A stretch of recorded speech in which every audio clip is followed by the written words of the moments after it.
Car car car खींच में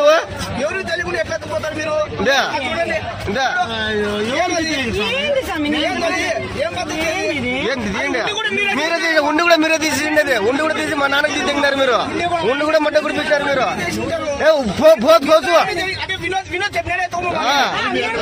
వినోద్ చెప్పినాడా వినోద్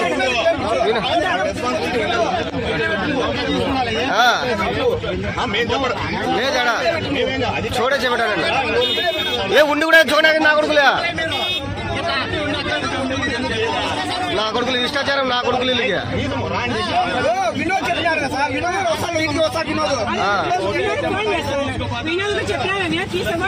కాడు కాడు కాడు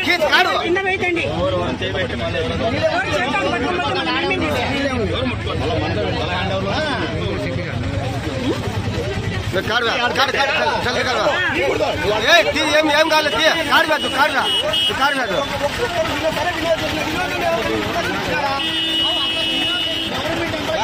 కాడుతూ కాడుతూ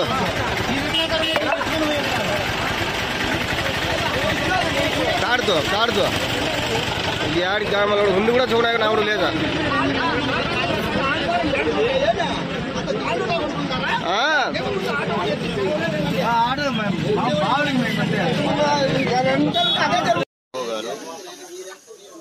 గారు ఆలయం దగ్గరికి వెళ్ళి వాళ్ళ భార్యతో అమ్మవారి వెండి ఆభరణాలు విలువైనటువంటి చీరలు ఎవరికి అధికారులకు కానీ ఎవరికి సమాచారం ఇవ్వకుండా స్థానిక వాసులకు కూడా సమాచారం ఇవ్వకుండా తన భార్యతో వెండి ఆభరణాలు చీరలు ఒక ఆటోలో వేసుకొని దారిలో వస్తుండగా మేము ఆలయ దర్శనం కోసం వెళ్తుంటే అక్కడ ఆపి ఏం తీసుకెళ్తున్నారు అని అడగగానే ఎవరికి సమాచారం లేకుండా తీసుకొని పోతున్నాము మేము ఇంటికి తీసుకుపోతున్నాము అని సమాచారం ఇస్తున్నారు. అంటే అమ్మవారి ఆభరణాలు ఇలా ఎన్ని పోయాయి. గత 3 నెలల కిందట హుండీ దొంగతనం కూడా జరిగింది. అమ్మవారికి రక్షణ, అమ్మవారి వస్తువులు కావచ్చు, అక్కడున్న ఆస్తులు కావచ్చు, రక్షణ లేకపోవడం జరిగింది. ఇప్పటికైనా దేవాదాయ శాఖ వారు ఖచ్చితంగా రక్షణ కల్పించి భక్తుల మనోభావాలు దెబ్బతినకుండా చూడాలని భక్తులుగా మేము కోరుకుంటున్నాం. ఎప్పుడు జరిగింది బ్రదర్? ఈరోజు ఉదయం. ఎవరు పట్టుకున్నారు అని? భక్తులే.